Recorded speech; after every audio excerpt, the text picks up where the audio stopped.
Good evening, viewers. You're watching Snappy News with Ewura Esi.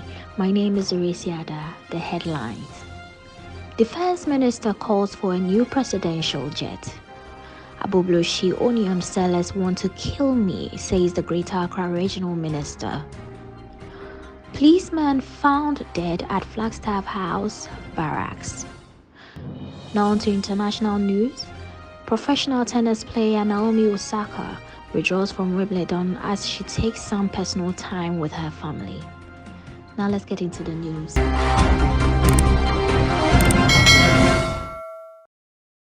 The Minister of Defense, Mr. Dominic Nitiwul, has said the time is ripe for the nation to acquire a new and befitting presidential jet.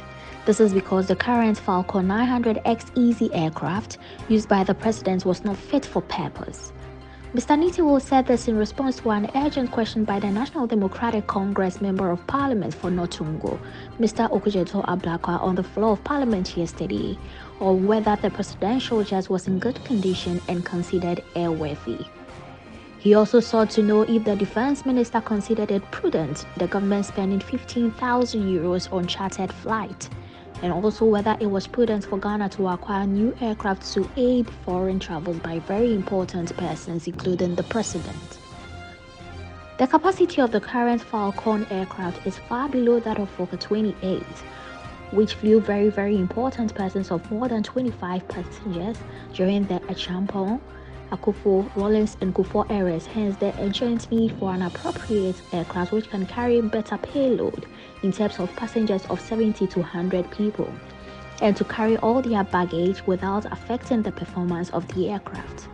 Mr. Speaker, it is interesting to note that the armed forces of Mali, Senegal, Burkina Faso, Ivory Coast, Nigeria, Chad, Niger, Uganda, Kenya, Congo, Morocco, Equatorial Guinea, just to mention a few, all have Boeing or Airbus Jet of that capacity to serve as strategic airlifts, the minister said.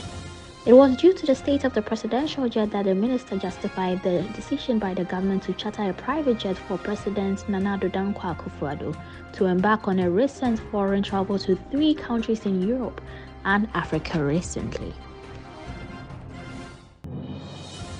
The Greater Accra Regional Minister, Mr. Henry Quartey, has accused onion traders at Agbogbloshie of hatching a plot to have him killed spiritually over his plan to relocate them to their abandoned Acheampong site.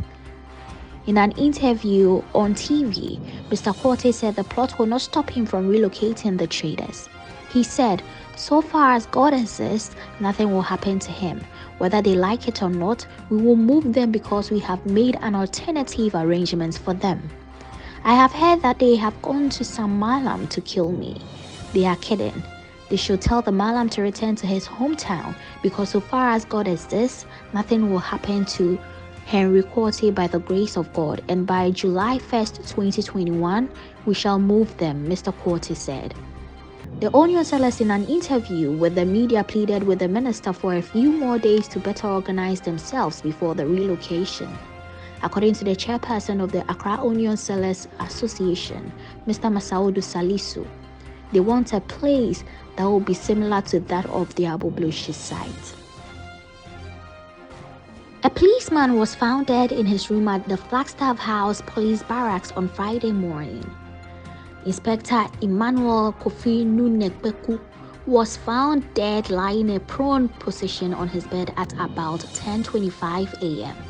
It was reported that it was his wife, who is also a police personnel, who discovered the husband's body in the room of Block E, room 35. The wife, Sergeant Faustina Nunekbeku, of the Police Hospital Public Relations Department, reportedly visited the husband and found him dead in bed. Accompanied by another police officer, they reported the incident at the Cantonment police station. The police visited the scene of the incident and inspected the body. The body has been deposited at the police hospital morgue for preservation and autopsy. Now moving on to our international news for this week. Professional tennis player Naomi Osaka announced on Thursday that she was withdrawing from her second major tournament in a month.